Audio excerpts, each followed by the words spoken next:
کہ اور گواہی اللہ کے لیے قائم کرو۔ میں نے کہا میرے مولا عورتوں اور طلاق کے بارے میں کون سی آیت نازل ہوئی؟ آپ نے فرمایا وہ یہ آیت ہے، یہ اللہ کے نزدیک زیادہ عدل والی ہے، اور شہادت پر ڈٹ جاؤ۔ اور اللہ نے فرمایا اس سے بڑا ظالم کون ہوگا کہ جس نے اس کے ہاں گواہی کو چھپایا، اور اللہ کا یہ بھی قول ہے جو اسے چھپائے گا تو وہ گناہ گار ہے، اور جو تم عمل کرتے ہو اللہ اسے جاننے والا ہے۔ جو میں نے آیات کے ترجمے آپ کی خدمت میں پیش کیے ان کی عربی میں آپ کی خدمت میں تلاوت کیے دیتا ہوں، تاکہ اگر کوئی مومن اس آیت کو الفاظ کے ساتھ قرآن میں تلاش کرے تو اس کو مل جائیں۔ وَأَقِيمُوا الشَّهَادَةَ لِلَّهِ ذَلِكُمْ يُوعَظُ بِهِ مَنْ كَانَ يُؤْمِنُ بِاللَّهِ وَالْيَوْمِ الْآخِرِ۔ پھر اس کے بعد جو آیت جس کو کوفہ والے اس طلاق کے لیے سمجھتے ہیں، وَأَقِيمُوا الشَّهَادَةَ لِلَّهِ، اور امام نے فرمایا کہ یہ آیت عورتوں کی طلاق کے لیے نہیں، بلکہ آیت جو طلاق کے لیے ہے وہ وَلَا يَابَ الشُّهَدَاءُ إِذَا مَا دُعُوا، یہ والی آیت جو ہے وہ عورتوں کی طلاق کی شہادت کے لیے ہے۔ اور پھر فرمایا ذَلِكُمْ أَقْسَطُ عِندَ اللَّهِ وَأَقْوَمُ لِلشَّهَادَةِ، اور پھر اس کے بعد اگلی آیت میں فرمایا وَمَنْ أَظْلَمُ مِمَّنْ كَتَمَ شَهَادَةً عِندَهُ، اور پھر فرمایا اللہ کا ایک اور قول وَمَنْ يَكْتُمْهَا فَإِنَّهُ عَاصِمٌ قَلْبُهُ وَاللَّهُ بِمَا تَعْمَلُونَ عَلِيمٌ۔ یہ ان آیتوں کی عربی بھی میں نے اپنے مومنین بہن بھائیوں کی آسانی کے لیے تلاوت کر دی ہیں، تو بعد میں ان کو آپ تلاش کر سکتے ہیں۔ پھر اگلی جو بات آتی ہے وہ باطن میں مولا نے موضوع کو بدلتے ہوئے امام نے ارشاد فرمایا کہ باطن میں شہادت کی معرفت اور مومنین کے ہاں شہادت کی تاکید۔ مفضل بیان کرتے ہیں کہ میں نے اپنے مولا و آقا امام جعفر صادق علیہ الصلوۃ والسلام سے کہا آپ اس مومن عورت کے بارے میں کیا فرماتے ہیں کہ جس کا نکاح ایک ناسبی سے ہو جائے؟ اور سامعین محترم، یہاں پہ جو یہ ناسبی کا لفظ آیا ہے یہ جان لیجئے کہ ائمہ کے اقوال سے ناسبی اسے کہتے ہیں کہ جو ائمہ طاہرین رسول خدا کے سچے اوصیاء ہیں، ان اوصیاء کو چھوڑ کر کسی اور کو ان کی جگہ پر نسب کر کے ان کی ایسی اطاعت کرے جیسی اللہ نے ان اوصیاء کی اطاعت کا حکم دیا ہے، تو وہ لوگ مذہب آل محمد میں، مذہب شیعہ میں وہ لوگ ناسبی کہلاتے ہیں۔ اور جو دوسری حدیث ناسبی کے بارے میں امام کا فرمان ہے وہ یہ ہے کہ امام فرماتے ہیں اپنے صحابہ سے ذکر کرتے ہوئے، جب پوچھا گیا کہ ناسبی کون ہے تو امام نے فرمایا کائنات میں اس خطۂ ارض پر کوئی بھی ایسا شخص نہیں جو ڈائریکٹ سیدھا ہم سے دشمنی کا دعویٰ کرتا ہو، کوئی بھی ایک شخص نہیں ملے گا۔ تو امام نے فرمایا پھر مولا وہ آپ سے دشمنی کیسے کرتے ہیں؟ تو مولا نے فرمایا وہ ہمارے چاہنے والوں سے دشمنی کر کے ہم سے دشمنی کرتے ہیں، اور اصل ناسبی یہ لوگ ہیں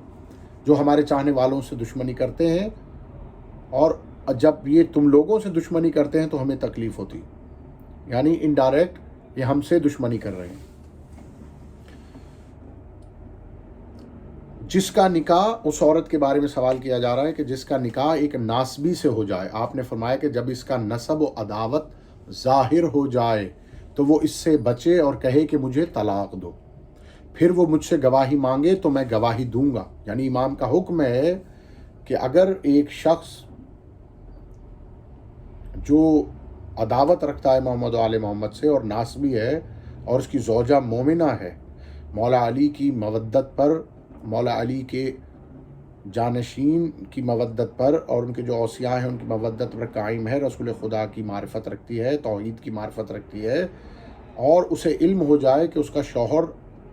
دشمن آل محمد ہے یا دشمن علی ہے، دشمن رسول ہے، دشمن خدا ہے، تو اس کو چاہیے کہ وہ اس سے طلاق کا دعویٰ کرے اور اسے کہے کہ مجھے طلاق دو۔ تو امام فرماتے پھر اس کی گواہی میں دوں گا۔ فرمایا کافر کے لیے مومن کے ساتھ عصمت نہیں ہے۔ میں نے کہا میرے مولا میں کیسے گواہی دوں، جبکہ اللہ فرماتا ہے کہ جان لو جس نے حق کے ساتھ گواہی دی اور وہ جانتے ہیں جبکہ میں اس کا علم نہیں رکھتا۔ تو آپ نے فرمایا اس کی طرف سے سلامتی ہے، تم کیوں نہیں جانتے؟ کیا تم نہیں جانتے کہ اللہ نے تم سے میثاق لیا ہے کہ مومن اپنے مومن بھائی کے لیے گواہی دے، اور یہ کہ مومن کی اپنے مومن بھائی کے لیے گواہی تمام چیزوں سے بڑی ہے، اور یہ ایک مومن بھائی کا دوسرے مومن بھائی پر واجب حق ہے۔ اس لیے اللہ نے مومنین کا وصف بیان کیا ہے کہ جب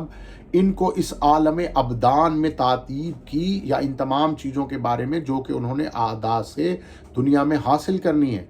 ان کو ان کے دشمنوں کے بارے میں بتایا، اور ان کو حکم دیا کہ اب ایک دوسرے کے لیے اپنے دشمنوں سے نجات اور معاش میں مصلحت کے تحت گواہی دیں، اور یہ ان پر حق کے واجب ہے جو وہ کرتے ہیں۔ پس کون سا حق اس حق سے بڑھ کر ہے کہ جو ناسبی اور مومنہ عورت کے درمیان ہوتا ہے۔ پھر یہاں سے موضوع بدلتے ہوئے مفضل کہتے ہیں کہ میں نے امام سے پوچھا اللہ نے کس چیز سے ابلیس اور اس کی اولاد کو خلق کیا؟ تو امام ابو عبداللہ علیہ الصلاۃ والسلام نے فرمایا اللہ نے ابلیس اور اس کی اولاد کو آگ سے پیدا کیا۔ میں نے کہا اور آدم اور ان کی اولاد کو کس چیز سے پیدا کیا؟ تو آپ نے فرمایا اللہ نے ان کے ابدان کو مٹی سے پیدا کیا اور مومنین کو نور کے سائے سے خلق کیا۔ جب اللہ نے آدم اور ان کی اولاد سے میثاق لیا تو انبیاء سے اور اوصیاء سے مقربین سے فرمایا کہ جب تم کو آدم کے لیے پکاروں تو اس کو اپنا قبلہ بناؤ، اور میں نے آدم کو اپنا قبلہ بنایا، اور میں عنقریب ابلیس اور اس کی اولاد کو ان کو سجدہ کرنے کا حکم دوں گا، لیکن وہ تکبر کرے گا اور وہ اور اس کی اولاد نافرمانی کریں گے تو ان پر میرا عذاب لازم ہو جائے گا۔ میں اللہ ہوں کہ میرے سوا کوئی معبود نہیں، میں کسی پر ظلم نہیں کرتا اور نہ کسی دلیل کے بغیر کسی کو عذاب دیتا ہوں۔ پھر آپ نے فرمایا کہ اللہ نے ملائکہ، انبیاء، صدیقین، اولیاء، اصفیاء اور مومنین کو سجدے کا حکم دیا، تو ان سب نے سجدہ کر دیا، لیکن ابلیس اور اس کی اولاد نے اللہ کے حکم کو ماننے سے انکار کر دیا۔ تو اللہ نے اس سے کہا کہ تم کو کس چیز نے سجدے سے منع کیا؟ اسے جسے میں نے خود اپنے ہاتھوں سے خلق کیا۔ تم نے تکبر کیا، اور کیا تم عالین میں سے تھے؟ اس نے کہا میں اس سے بہتر ہوں کہ تو نے مجھے آگ سے پیدا کیا اور اسے مٹی سے پیدا کیا۔ آگ مٹی کو کھا جاتی ہے اور یہ مٹی سے زیادہ طاقتور ہوتی ہے، اور آگ نور کے مشابہ ہوتی ہے۔ پس اللہ نے ابلیس کی نافرمانی سے ہی جہنم کو خلق کیا اور اس کی اولاد کی ذریت سے ذلت کو پیدا کیا۔ اور تو ابلیس نے ان کی طرف دیکھا اور کہا یہ کیا ہے؟ اللہ نے فرمایا یہ تیری اور تیری اولاد کی ترکیب ہے۔ پھر اللہ نے ابلیس اور اس کی اولاد کو بدن دیے، جس طرح آدم اور ان کی اولاد کو بدن دیے گئے تھے، اسی طرح لوگوں پر ان کا معاملہ مشتبہ ہو گیا۔ آدم کی اولاد اور شیطان کی اولاد دونوں میں تمیز مشکل ہو گئی، کیونکہ دونوں ہی انسانی شکلوں میں ہوتے ہیں۔ شیطانی ذریت بظاہر انسان نظر آتی ہے۔ غور سے جتنے میرے سامعین ناظرین ہیں ان سے میں التماس کروں گا کہ یہ جو حدیث یہاں سے اس سطر کے بعد شروع ہوگی یہ تھوڑا سا مشکل ہے، اور اس میں غور و فکر فرمائیے گا تو آپ پر معرفت کے دروازے واہ ہو جائیں گے، کھل جائیں گے۔ شیطان کی اولاد اور آدم کی اولاد دونوں میں تمیز مشکل ہو گئی، کیونکہ دونوں ہی انسانی شکلوں میں ہوتے ہیں۔ شیطانی ذریت بظاہر انسان نظر آتی ہے، لیکن اصل میں وہ بندر، خنزیر، کتا یا گدھا ہوگا۔ پس یہ تمام لوگوں پر مشتبہ ہوگا۔ اسی طرح مومن کافر کو صورت سے نہیں پہچانے گا، یعنی ان بدنوں کی وجہ سے جو وہ اس انسانی شکل اختیار کیے ہوئے ہوں گے، اسی طرح اولاد آدم ابلیس اور اس کی اولاد کو پہچان نہ سکیں گے، یہی گمان کریں گے کہ وہ ان کی مثل ہیں۔ مومن شیطان اور اس کی ذریت کو صرف ایمان کی بدولت پہچان پائے گا۔ ایمان واحد ایسی شے ہے جس کے سبب سے معلوم ہو جائے گا کہ جو بظاہر ایک شکل میں انسان نظر آ رہا ہے یہ انسان نہیں، یہ ابلیس یا ذریت ابلیس میں سے۔ پھر امام نے آدم اور اس کی اولاد کو خلقت کے بارے میں بیان فرماتے ہوئے اور پھر اشیاء کا خلق ہونا بیان کیا، یہاں تک کہ آپ نے زمین و آسمان، جنت اور دوزخ کی تخلیق کے بارے میں بیان فرمایا۔ ملائکہ نے آدم کو سجدہ کیا، ابلیس نے انکار کیا تو اس کو بتا دیا گیا کہ وہ اور اس کی اولاد مسخ شدہ ہوں گے، اور جب آدم نے جنت سے رزق پایا تو ان پر اور ان کی اولاد پر مزید حسد کیا گیا، اور ابلیس اور اس کی اولاد نے یہ طے کر لیا کہ اب مومنین کی دشمنی میں ہر حد سے گزر جائیں گے، اور ابلیس نے ہر اس چیز کو سجدہ کیا جس کو اللہ نے حرام کیا۔ ابلیس نے پتھروں کو سجدہ کیا، ابلیس نے سورج کو سجدہ کیا، ابلیس نے چاند کو سجدہ کیا، ابلیس نے ستاروں کو سجدہ کیا، اور ابلیس نے اپنی ذریت کو، اولاد آدم کو گمراہ کرنے کا کام سونپ دیا، اور اولاد آدم ان کی راہ پر چلتے ہوئے انہی چیزوں کو اپنا معبود تصور کرنے لگی۔ اور یہی سبب تھا کہ اولاد آدم کو ہدایت دینے کے لیے کائنات کا سب سے بڑا نور، ہماری جانیں ان پر فدا ہوں، ہمارے ماں باپ ان پر فدا ہوں، رسول اکرم صلی اللہ علیہ وآلہ وسلم اور امیر کائنات علی علیہ الصلوۃ والسلام، ان دونوں کا نور انسانوں کی ہدایت کے لیے بھیجا گیا، اور اس نور کے ذریعے لا تعداد انسانوں نے ہدایت پائی اور ایمان کے مختلف مدارج طے کرتے ہوئے عالم ارواح اور پھر عالم نورانیہ میں پہنچے۔ آج کی اس ویڈیو کو یہیں پر اختتام کرتے ہیں، اور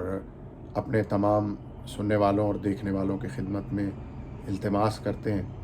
کہ ہماری ویڈیوز کو اسی طرح لائک کرتے رہیے اور سبسکرائب کرتے رہیے، اور بیل آئیکن کو دبانا نہ بھولیے، تاکہ جو بھی ویڈیو نئی احادیث پر میں بناؤں وہ آپ کو فوراً مل جائیں، اور اس سے آپ استفادہ اٹھائیے، اور جب استفادہ اٹھائیے تو اس ناچیز کے لیے، اپنے اس خادم کے لیے دعا فرما دیجیے گا۔ مولا آپ کو سلامت رکھے، میرے ہر مومن بہن بھائی کی ہر پریشانی و مصیبت کو امام علیہ الصلوۃ والسلام، سلطان زماں، ہادی دوراں، بقیت اللہ، خلیفۃ الرحمن اجل اللہ تعالی فرجہ الشریف دور فرمائیں، آمین یا رب العالمین۔ السلام علیکم ورحمۃ اللہ وبرکاتہ۔ یا علی مدد۔